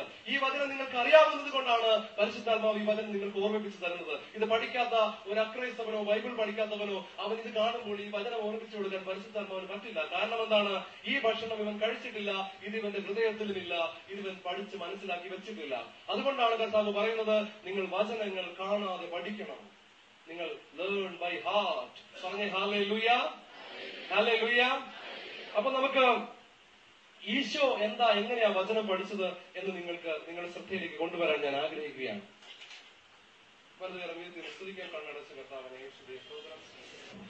Hallelujah, hallelujah. മത്തായി എഴുതിയ സുവിശേഷത്തിലെ 4-ാമത്തെ അധ്യായത്തില് നിങ്ങൾക്കറിയാവുന്ന ഒരു കാര്യമാണ് ഞാൻ പറയുന്നത്. മരുഭൂമിയിലെ പരീക്ഷ നമുക്ക് കാണുവാനായിട്ട് സാധിക്കും. നമ്മൾ ആ യേശുവിനെ ദൈവം എന്ന രീതിയിൽ ഇവിടെ കാണരുത്. ഈശോ ഭൂമിയിൽ ജീവിച്ചത്, ദൈവമാണ് ഈശോ, പക്ഷെ മനുഷ്യനായി ജീവിച്ചതിന്റെ ഉദ്ദേശം എന്താണെന്ന് അറിയാമോ? ഒരു മനുഷ്യൻ എങ്ങനെയൊക്കെ ജീവിക്കണം എന്ന് കാണിച്ചു തരാൻ വേണ്ടിയിട്ടാണ്. പറഞ്ഞേ ഹല്ലേലൂയ. അപ്പൊ ഈശോയുടെ ജീവിതം നിങ്ങൾ നോക്കുമ്പോൾ ഈശോ ദൈവമായതുകൊണ്ട് അത് ചെയ്തത് നിങ്ങൾ ഒരിക്കലും ചിന്തിക്കരുത്. ഈശോ ഈ ഭൂമിയിൽ ജീവിച്ചിരുന്നപ്പോൾ എന്തൊക്കെ ചെയ്തിട്ടുണ്ടോ അതെല്ലാം മനുഷ്യന് ചെയ്യാനുള്ളതാണ്. പറഞ്ഞേ ഹല്ലേലൂയ. അപ്പൊ അതുകൊണ്ട് ഈശോ 100% മനുഷ്യനും 100% ദൈവമായിരുന്നു. ഇത് മനസ്സിൽ വെച്ചുകൊണ്ട് വേണം നിങ്ങൾ ഇത് കേൾക്കാൻ. പിശാച് വന്നിട്ട് ഈശോയുടെ അടുത്ത് പ്രലോഭനങ്ങൾ കൊടുക്കുകയാണ്. നീ ദൈവപുത്രനാണെങ്കിൽ ഈ കല്ലുകൾ അപ്പമാകാൻ പറയുക. അപ്പോൾ ഈശോ പ്രതിവചിച്ചു. എന്താ പറഞ്ഞത്? പോടാ, ഇങ്ങനൊന്നും പറയാൻ എനിക്ക് പറ്റത്തില്ല എന്നല്ല ഈശോ പറഞ്ഞത്. ഈശോ എന്താ പറഞ്ഞത് അറിയാവോ? ഈശോ ഒരു ബൈബിൾ വാക്യം മറുപടി പറഞ്ഞു. മനുഷ്യൻ അപ്പം കൊണ്ട് മാത്രമല്ല ദൈവത്തിന്റെ നാവിൽ നിന്ന് പുറപ്പെടുന്ന ഓരോ വാക്കുകൊണ്ടുമാണ് ജീവിക്കുന്നത്. ഹല്ലേലൂയ.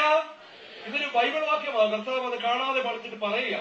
മനസ്സിലായി? മനുഷ്യനായ യേശു എന്നാണ് നിങ്ങൾ ചിന്തിക്കേണ്ടത്. ഞാൻ പറഞ്ഞു യേശുവിന്റെ മാതൃകയാണ്. പിശാച് നിനക്കൊരു പ്രലോഭനം തരുമ്പോൾ അതിനെ തിരിച്ചെതിർക്കുന്ന ഒരു വചനം നീ ഓർക്കണം. മനസ്സിലാകുന്നു? ആ വചനം നിനക്ക് ഓർമ്മയുണ്ടാകണമെങ്കിൽ ആ വചനം നിനക്ക് അറിവുണ്ടാകണം. അതുകൊണ്ട് ആ വചനം പഠിച്ചു വെക്കണം എന്ന് പറയുന്നത്. അപ്പൊ പിശാച് എന്ത് ചെയ്തു?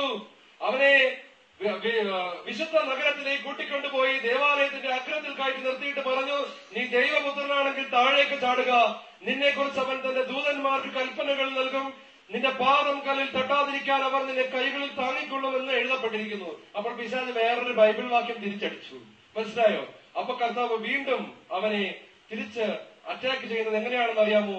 വേറൊരു ബൈബിൾ വാക്യം പറഞ്ഞുകൊണ്ടാ, നിന്റെ ദൈവമായ കർത്താവിനെ പരീക്ഷിക്കരുത് എന്നും എഴുതപ്പെട്ടിരിക്കുന്നു. പറഞ്ഞേ ഹല്ലേലൂയ. കർത്താവ് അവനെ തിരിച്ച് വചനം കൊണ്ട് തന്നെ അടിക്കുക. അപ്പൊ ഇങ്ങനെ മനുഷ്യനായ യേശുവിനെ നിങ്ങൾ നോക്കുകയാണെങ്കിൽ യേശുവിന്റെ ജീവിതത്തിൽ നമുക്ക് കാണുവാനായിട്ട് സാധിക്കും. യേശു എങ്ങനെയാ ബൈബിൾ പഠിച്ചതെന്ന് ഞാൻ മനസ്സിലാക്കുന്ന ഒരു കാര്യം ഇതാണ്. യേശു ബൈബിൾ പഠിച്ച രീതി ഒന്ന്, യേശു ബൈബിൾ വാക്യങ്ങൾ കാണാതെ പഠിച്ചിരുന്നു. ശരിയാണോ ഞാൻ പറയുന്നത്? ഇത് കാണുമ്പോൾ യേശുവിനെ കുറിച്ച് നിങ്ങൾക്ക് മനസ്സിലാവില്ലേ? യേശു ബൈബിൾ വാക്യങ്ങൾ കാണാതെ പഠിച്ചിരുന്നു. അഥവാ യേശുവിന്റെ പ്രവൃത്തി കൊണ്ട് നമുക്ക് മനസ്സിലാക്കാൻ സാധിക്കുന്നു ബൈബിൾ വാക്യങ്ങൾ കാണാതെ പഠിക്കുന്നത് നല്ലതാണ്. പ്രത്യേകിച്ച് പിശാച് വരുമ്പോൾ പരിശുദ്ധാത്മാവ് അത് നമുക്ക് ഓർമ്മ തരും. പറഞ്ഞേ ഹല്ലേലൂയ, ഹല്ലേലൂയ. അടുത്തത് നമുക്ക് ഈശോയെ കുറിച്ച് കാണുവാനായിട്ട് സാധിക്കും. ബൈബിളിൽ ഈശോ ഒരു സ്ഥലത്ത് പറയുന്നുണ്ട്, യോനായുടെ അടയാളമല്ലാതെ എനിക്ക് വേറൊന്നും തരാനില്ല. എന്താണ് യോനയുടെ അടയാളം? 3 ദിവസം മത്സ്യത്തിനുള്ളിൽ കഴിഞ്ഞു, അതുപോലെ ഞാനും അങ്ങനെ ആയിരിക്കും, പിന്നെ ഞാൻ ഉയർത്തെഴുന്നേൽക്കുമെന്നൊക്കെ കർത്താവ് ഒരടയാളം പറയുന്നിടത്ത് കർത്താവ് യോനായുടെ ഒരു കഥ പറയുകയാണ്. ശാപത്തിനെ കുറിച്ച് പറയുന്ന സ്ഥലത്ത് കർത്താവ് പറയാ, ദാവീദും കൂട്ടരും എന്താ ചെയ്തെന്ന് നിനക്ക് അറിയത്തില്ലേ? അവര് പുരോഹിതന്മാർക്ക് മാത്രം കഴിക്കാൻ പറ്റുന്ന വിശുദ്ധ അപ്പം എടുത്ത് അവർ കഴിച്ചു വിശന്നപ്പോൾ. ഒരു പ്രത്യേക സാഹചര്യത്തിൽ കർത്താവ് ഇതെടുത്ത് പറയുകയാണ്. എന്തിനാണ് കർത്താവ് ഈ ബൈബിൾ സംഭവങ്ങൾ പറയുന്നത്? അത് കാണുമ്പോൾ നമുക്ക് മനസ്സിലാകും ഈശോ വ്യക്തികളുടെ ജീവിതങ്ങൾ പഠിച്ചിരുന്നു ബൈബിളിൽ ഉണ്ടായിരുന്ന. പറഞ്ഞേ ഹല്ലേലൂയ. അപ്പൊ മനസ്സിലായി, ഈശോയുടെ ബൈബിൾ പഠന രീതി മനസ്സിലാക്കാനാണ് ഞാൻ ഈ സംഭവങ്ങൾ പറയുന്നത്. ഒന്നാം നിങ്ങൾ പറഞ്ഞ് മനസ്സിലാക്കി, യേശു ബൈബിൾ വചനങ്ങൾ കാണാതെ പഠിക്കുന്ന ഒരാളായിരുന്നു, ഹൃദയസ്ഥമാക്കുന്ന ഒരാളായിരുന്നു. രണ്ടാമത് നമ്മൾ കാണുന്നത് യേശു വ്യക്തികളുടെ ജീവിതങ്ങൾ പഠിക്കുന്ന ഒരാളായിരുന്നു. അങ്ങനെയാണ് നമുക്ക് കാണുവാൻ സാധിക്കുന്നത്. അതുപോലെ തന്നെ യേശു ബൈബിൾ സംഭവങ്ങളെ കുറിച്ച് പഠിക്കുന്ന കാര്യങ്ങൾ നമുക്ക് കാണാൻ സാധിക്കും.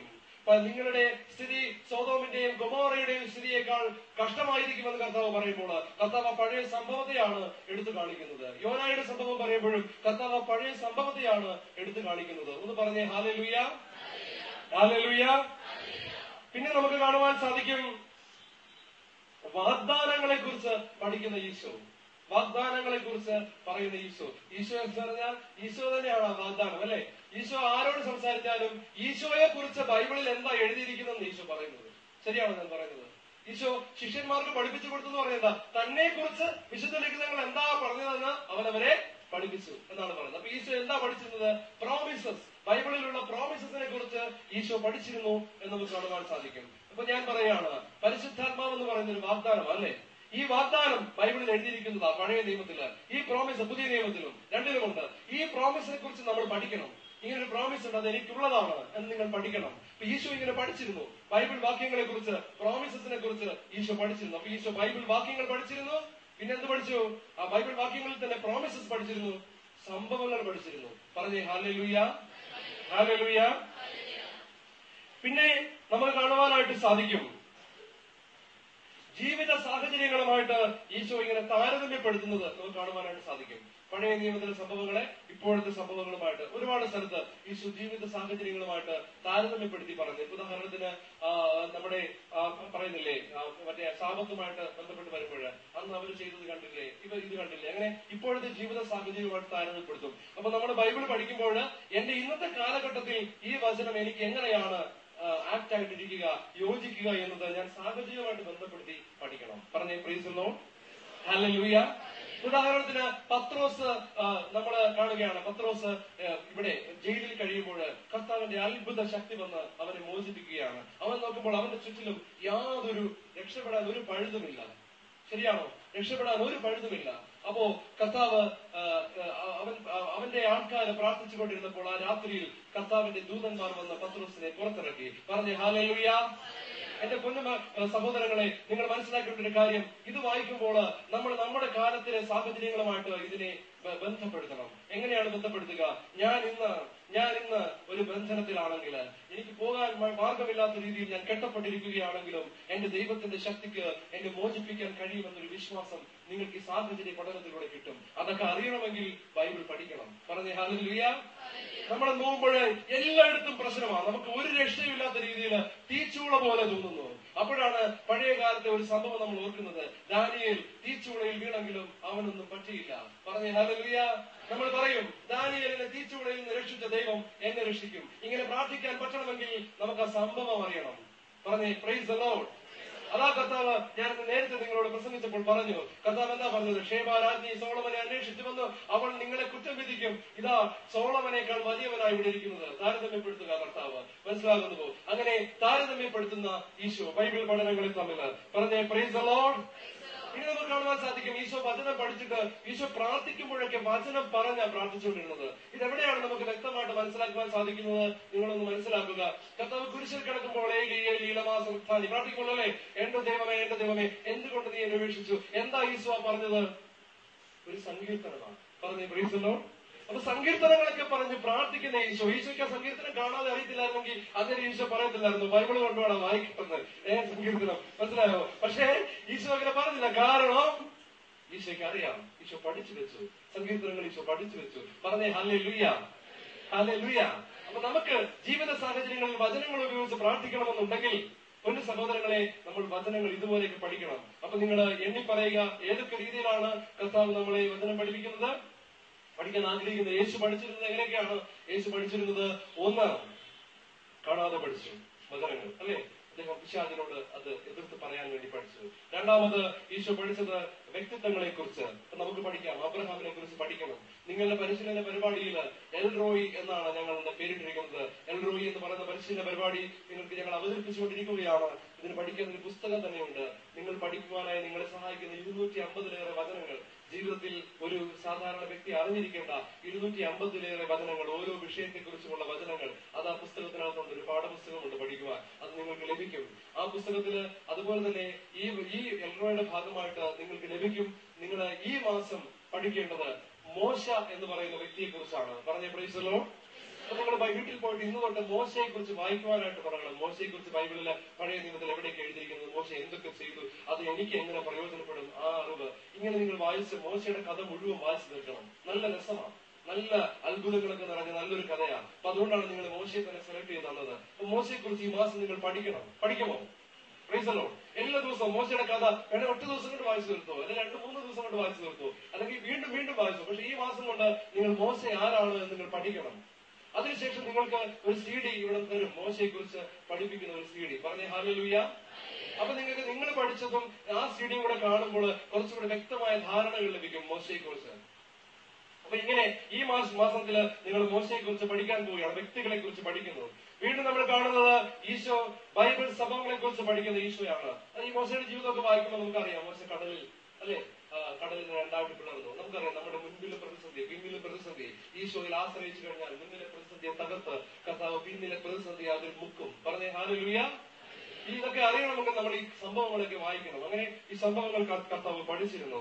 പിന്നെ ജീവിത സാഹചര്യങ്ങളെ താരതമ്യപ്പെടുത്തി പഠിച്ചു, വചനം ഉപയോഗിച്ച് പ്രാർത്ഥിച്ചു. ഈ കാര്യങ്ങളൊക്കെ നിങ്ങൾ അറിയണം എന്ന് ഞാൻ പ്രാർത്ഥിക്കുകയാണ്. പറഞ്ഞ് വലതുകരം ഉയർത്തി പറഞ്ഞേ ഹല്ലേലൂയ, ഹല്ലേലൂയ, ഹല്ലേലൂയ. അപ്പോ ബൈബിൾ വാക്യങ്ങൾ ഇങ്ങനെ കാണാതെ പഠിച്ച് റിപ്പീറ്റ് ചെയ്യുന്നതിന് ഒരു പ്രയോജനമുണ്ട്. നിങ്ങൾക്കറിയാമോ? ഇത് വളരെ ഇമ്പോർട്ടന്റ് ആണ്. നിങ്ങൾ ഇത് വളരെ ശ്രദ്ധിക്കേണ്ട ഒരു കാര്യമാണ്. നിങ്ങൾ കേട്ടിട്ടുണ്ടാകും നല്ല നിലത്ത് വീണ വിത്ത്, അല്ലെ? അതാണ് ധാരാളം ഫലം പുറപ്പെടുവിച്ചത്. ശരിയാണോ? ഇത് കേൾക്കുമ്പോൾ ഈ നല്ല നിലത്ത് വീണ വിത്ത് എന്ന് വെച്ചാൽ നമ്മുടെ ഉള്ളിലേക്ക് പോയ വിത്ത് നല്ല നിലമാണോ എന്ന് നമ്മൾ അറിയാൻ, ഈ നല്ല നിലത്തിന്റെ പ്രത്യേകത നിങ്ങൾ അറിയണം. ഞാൻ മറ്റു നിലങ്ങളെ കുറിച്ച് ഒന്നും പറയുന്നില്ല, പക്ഷെ നിങ്ങൾക്കൊരു നല്ല നിലമാകാൻ പറ്റും. ഇപ്പൊ മുൾച്ചെടികൾക്കിടയിൽ വീണെന്ന് പറഞ്ഞാൽ മുൾച്ചെടി അങ്ങോട്ട് മാറ്റിക്കഴിഞ്ഞാൽ അത് നല്ല ഭൂമി, നല്ല നിലമാണ്, നല്ല നിലമാവും. ശരിയാണോ? ആണ്. അതുകൊണ്ട് മുൾച്ചെടി ഒന്നും ഞാൻ പറയുന്നില്ല. നമ്മൾ നല്ല നിലമാകാൻ എന്തു ചെയ്യണം എന്നൊരു നല്ല നിലത്തിന്റെ ചില പ്രത്യേകതകൾ നിങ്ങൾ പഠിക്കണം. അത് ഈ വചനവുമായിട്ട് ബന്ധപ്പെട്ടതാണ്. എന്താ നല്ല നിലം? നല്ല നിലം എന്ന് പറഞ്ഞാൽ അവിടെ എന്തൊക്കെ കാണും? ഒരു വിത്തിട്ടാൽ നല്ല നിലമായിട്ട് അത് വളർന്നു വരും എന്നുണ്ടെങ്കിൽ ആ വളമുണ്ടാകും. പിന്നെ ആ നല്ല നിലത്തിൽ ഈർപ്പമുണ്ടാകും, ജലമുണ്ടാകും. അവിടെ വെള്ളം അടുത്തുണ്ടാകും അല്ലെങ്കിൽ ഒഴിക്കാൻ. വളവും ഈർപ്പവും വളരെ ഇമ്പോർട്ടന്റ് ആണ് ഒരു നല്ല നിലത്തിൽ, അല്ലെ? അതെ, തീർച്ചയായിട്ടും ഈ വളവും ഈർപ്പവും എന്താണ് ചെയ്യുന്നത് ഒരു വിത്തിൽ? നമ്മളത് അങ്ങോട്ട് ഇട്ട് കഴിയുമ്പോൾ ഈ വിത്തിന്റെ ഉള്ളിലേക്ക് എല്ലാ ദിവസവും ഈ വളവും ഈർപ്പവും കടന്നു ചെല്ലും. ഒറ്റ പ്രാവശ്യമാണോ മുട്ടുന്നത് വളം? അല്ല, മുട്ടിക്കൊണ്ടേയിരിക്കും. അത് വീണ്ടും വീണ്ടും വിസിറ്റ് ചെയ്തുകൊണ്ടേയിരിക്കും. വീണ്ടും വീണ്ടും അത് റിപ്പീറ്റ് ചെയ്യും ആ പരിപാടി. ശരിയാണല്ലോ അല്ലെ? അങ്ങനെ പല തവണ ഈ വളം, ഈ വെള്ളം ഈ വിത്തിനെ ഇങ്ങനെ ആഴത്തിൽ സ്പർശിക്കുന്നതിനാൽ എന്തു സംഭവിക്കും? ഈ വിത്ത് പൊട്ടി ചെടി ഇങ്ങനെ പൊങ്ങി വരും. പറ ഹല്ലേലൂയ. അപ്പൊ നിങ്ങൾ മനസ്സിലാക്കണം, ഈശോ എന്നിട്ട് വേറൊരു ഉപമ പറഞ്ഞിട്ടുണ്ട്. സ്വർഗരാജ്യം എന്ന് പറയുന്നത് കടുക് മണിക്ക് സദൃശ്യം. കേട്ടിട്ടുണ്ടോ? ഇത് ചെറുതാണെന്നാണോ? അല്ല, ഈശോ പറയുകയാണ് അത് കാഴ്ചയിൽ വളരെ ചെറുതാണ്, പക്ഷേ അത് പ്രോപ്പറായിട്ട് ഒരു സ്ഥലത്ത് ഇട്ട് കഴിഞ്ഞാൽ അത് വളർന്ന് മറ്റെല്ലാ മരങ്ങളെക്കാളും വലിയ മരമാകും. ഈശോ പറഞ്ഞതാണ്. പക്ഷികൾ വന്നതിൽ കൂടുകൂട്ടും. പറഞ്ഞേ ഹല്ലേലൂയ. അപ്പോ ദൈവവചനം എന്ന് പറയുന്നത് ഒരു കടുക് മണി പോലെ ചെറിയൊരു സാധനമായിട്ട് നിങ്ങൾക്ക് തോന്നും. എടാ, ഇത് ഈ ദൈവവചനത്തിന് നമ്മുടെ സാധാരണ ഈ നമ്മൾ കാണുന്ന സിനിമയില് ഇപ്പോഴ് കിങ് ആൻഡ് കമ്മീഷണർ, അല്ലെ, ദ കിങ്, ഇങ്ങനെയുള്ള സിനിമകളിലൊക്കെ രഞ്ജി പണിക്കർ എന്ന് പറഞ്ഞ ഒരാൾ ഡയലോഗ് എഴുതുമല്ലോ. അയാളുടെ ഡയലോഗിനേക്കാളും ഭംഗിയൊന്നും നമ്മുടെ ബൈബിളിലെ വചനങ്ങൾക്ക് കണ്ടാൽ തോന്നുകയല്ല. പറഞ്ഞ പ്രൈസല്ലോ. അപ്പൊ വേണമെങ്കിൽ സാധാരണ വചനങ്ങളാണെന്ന് പറയാം. സിനിമയിൽ നിങ്ങൾ കേൾക്കുന്ന തട്ടുപൊളിപ്പൻ ഡയലോഗ് പോലെ ബൈബിൾ വചനം നിങ്ങൾക്ക് ഒരു പക്ഷെ തോന്നത്തില്ല, പക്ഷെ എനിക്ക് തോന്നും കേട്ടോ. പല വചനങ്ങളും വളരെ ശക്തമാണ്. പക്ഷെ ഞാൻ പറയുകയാണ്, നിങ്ങൾ വചനത്തിന് അത്ര ഇമ്പോർട്ടൻസ് കൊടുക്കുന്നില്ല. പക്ഷെ ഞാൻ പറയാം, കണ്ടാൽ കടുകുമണി പോലെ ഇരിക്കും എന്ത് വചനം. പക്ഷെ നിങ്ങൾ എല്ലാ ദിവസവും ഈ വചനം മനസ്സിലൊന്ന് റിപ്പീറ്റ് ചെയ്യണം. എന്ത് ചെയ്യണം? നിങ്ങളുടെ മനസ്സുകൊണ്ട് ഈ വളം വചനത്തിനകത്തോട്ട് കയറുന്നത് പോലെ, ഈ വെള്ളം വചനത്തിനകത്തോട്ട് കയറുന്നത് പോലെ, നിങ്ങൾ ഈ പഠിച്ച വചനത്തെ നിങ്ങൾ ഡെയിലി നിങ്ങൾ 1-2 വചനം എടുത്താൽ, ഞാൻ നിങ്ങളോട് പറഞ്ഞു, അബ്രഹാമിന് ദൈവം എല്ലാ വചനങ്ങളും കൂടെ നൽകിയില്ല, 1-2 വചനമേ കൊടുത്തുള്ളൂ. പറഞ്ഞേ പ്രൈസ് ദി ലോർഡ്. ഹല്ലേലൂയ. പക്ഷെ ആ വചനത്തിൽ അദ്ദേഹം ആഴ്ന്നിറങ്ങി. ആ വചനത്തിലേക്ക് അദ്ദേഹം വളരെയധികം സന്ദർശനം നടത്തിയതിന്റെ ഫലമായി ആ വചനം അദ്ദേഹത്തിൽ ഫലമണിയുകയാണ്. Praise the Lord. ഹല്ലേലൂയ. അപ്പൊ എന്റെ സഹോദരങ്ങളെ, ഞാൻ നിങ്ങളോട് പറയാണ്, നിങ്ങൾ ഈ വചനത്തിലേക്ക് ഇതുപോലെ പലതവണ, ഇപ്പൊ ഞാൻ പറയാണ്, നിങ്ങൾ ഒരു വചനം കേൾക്കുകയാണ്, മക്കൾ അപ്പം ചോദിച്ചാൽ ആരെങ്കിലും കല്ല് കൊടുക്കുമോ? മീൻ ചോദിച്ചാൽ പാമ്പിനെ കൊടുക്കുമോ? മക്കൾക്ക് നല്ല വസ്തുക്കൾ കൊടുക്കണമെന്ന് ദുഷ്ടരായ നിങ്ങൾ അറിയുന്നുവെങ്കിൽ നിങ്ങളുടെ സ്വർഗ്ഗസ്ഥനായ പിതാവ് തന്നോട് ചോദിക്കുന്നവർക്ക് എത്രയോ അധികം നന്മകൾ നൽകും. എത്രയോ ശക്തമായ വചനം. ഇത് ഒരു പ്രാവശ്യം കേട്ടിട്ട് കാര്യമില്ല. നിങ്ങൾ ഇതിന് വളം വെള്ളവും കൊടുക്കണമെങ്കിൽ ഈ വിത്തിലേക്ക് നിങ്ങളുടെ മനസ്സുകൊണ്ട് നിങ്ങൾ പലതവണ സന്ദർശിക്കണം. ഹല്ലേലൂയ. ഇത് നിങ്ങൾ റിപ്പീറ്റ് ചെയ്യണം. ഈ ബൈബിൾ വാക്യം നിങ്ങളൊരു ബൈബിൾ സംഭവം പഠിച്ചാൽ അത് അങ്ങനെ പഠിച്ചിട്ട് നിങ്ങൾ പോകരുത്. നിങ്ങൾ അന്ന് മുഴുവൻ ഈ സംഭവം ഇങ്ങനെ ഓർത്തോർത്ത് നടക്കണം. പറഞ്ഞേ ഹല്ലേലൂയ. അങ്ങനെ ഈ സംഭവം നിങ്ങളിത് ചെയ്തു നോക്കൂ. ഇങ്ങനെ ഒരു വചനം നിങ്ങൾ എടുത്തിട്ട് പല തവണ നിങ്ങൾ ഇതിനെ ധ്യാനിച്ചാൽ, പല തവണ നിങ്ങൾ ഇതിനെ റിപ്പീറ്റ് ചെയ്താൽ ഈ വചനത്തിൽ നിന്ന് നിങ്ങളിലേക്ക് ഒരു ശക്തി പുറപ്പെടും. ആ വചനം നിങ്ങളിൽ വളരുവാൻ തുടങ്ങും. ആ വചനം നിങ്ങളിൽ മാംസം ധരിക്കുവാൻ തുടങ്ങും. വലതുകരം ഉയർത്തി പറഞ്ഞേ ഹല്ലേലൂയ, ഹല്ലേലൂയ. അപ്പൊ ഇങ്ങനെ വചനം നമ്മുടെ ഹൃദയത്തിൽ നമ്മൾ സംഗ്രഹിക്കണം. അതാണ് മാതാവ് കേട്ട എല്ലാ വചനങ്ങളും എന്ത് ചെയ്തു? അതെല്ലാം ഹൃദയത്തിൽ സംഗ്രഹിച്ചു. അതിന്റെ അർത്ഥം മാതാവ് ധ്യാനിച്ചു എന്നാ. എന്താ ധ്യാനിച്ചത്? വചനം ഇങ്ങനെ ഹൃദയത്തിൽ ഇങ്ങനെ എപ്പോഴും ഓർത്തുകൊണ്ടിരുന്നു. അതാണ് അതിന്റെ അർത്ഥം. കേട്ട വചനങ്ങൾ. അബ്രഹാം അങ്ങനെ തന്നെ ചെയ്തത്. ദൈവം പറഞ്ഞ വാക്യങ്ങളെ കുറിച്ച് അവൻ ചിന്തിച്ചു കൊണ്ടിരുന്നു. അപ്പൊ ബൈബിൾ വാക്യങ്ങൾ ഇങ്ങനെ വല്ലപ്പോഴും കേൾക്കാനുള്ളതല്ല. നമ്മുടെ ക്രിസ്തീയ ധ്യാനം എന്ന് പറയുന്നത്, ഇതിന് ധ്യാനം എന്ന് പേരിട്ട് ഇങ്ങനെ കണ്ണടച്ച് എല്ലാവരും കൂടി ധ്യാനിക്കുകയാണോ? അല്ല. നമ്മൾ എന്താ ചെയ്യുന്നത്? നമ്മൾ ഇതിന് ധ്യാനം, ക്രിസ്ത്യൻ മെഡിറ്റേഷൻ എന്നാ പറയുന്നത്. അതായത് ബൈബിളിലെ വാക്യങ്ങളും സത്യങ്ങളും നമ്മൾ ഇങ്ങനെ ഓർത്ത് നമ്മുടെ മനസ്സിലേക്ക് കൊണ്ടുവന്ന് മനനം ചെയ്യുകയാണ് ഇവിടെ. അതുകൊണ്ടാണ് ഇതിന് ധ്യാനം എന്ന് പറയുന്നത്. ക്രിസ്തീയ ധ്യാനം എന്ന് വിളിക്കാനുള്ള കാരണം അതാണ്. ബൈബിളിലെ സത്യങ്ങളെ നമ്മൾ ഇങ്ങനെ എല്ലാവരും കൂടി ഇങ്ങനെ പഠിക്കുക. ഇതാണ് ബൈബിളിൽ ഇങ്ങനെ പറഞ്ഞിട്ടുണ്ട്. അങ്ങനെ നമ്മൾ അതിനെക്കുറിച്ച് അതിൽ ഏകാഗ്രമായി ചിന്തിച്ച് ആ വചനത്തിന്റെ ആ പുറത്തോട് നമ്മൾ പൊട്ടിച്ച് അതിന്റെ ശക്തി നമ്മൾ പുറത്തു കൊണ്ടുവരും. ഹല്ലേലൂയ. ഇങ്ങനെ ദൈവത്തിന്റെ വചനം നിങ്ങളുടെ ഉള്ളിൽ നിങ്ങൾ പരിശീലിക്കുകയാണെങ്കിൽ ഏതാനും നാളുകൾ കൊണ്ട് തന്നെ നിങ്ങളുടെ ഉള്ളിലെ ആത്മശക്തി നിങ്ങൾക്ക് അറിയുവാൻ സാധിക്കും. നിങ്ങൾ പ്രാർത്ഥിക്കുമ്പോൾ ആ പ്രാർത്ഥനയുടെ ശക്തിക്ക് വ്യത്യാസമുണ്ടാകും. നിങ്ങൾ നടക്കുമ്പോൾ വ്യത്യാസമുണ്ടാകും. നിങ്ങൾ ഓരോ കാര്യങ്ങൾ ചെയ്യുമ്പോൾ വ്യത്യാസമുണ്ടാകും. അതുകൊണ്ട് ഇന്ന് തൊട്ട് നിങ്ങൾ തീരുമാനമെടുക്കണം, ഞാൻ വചനം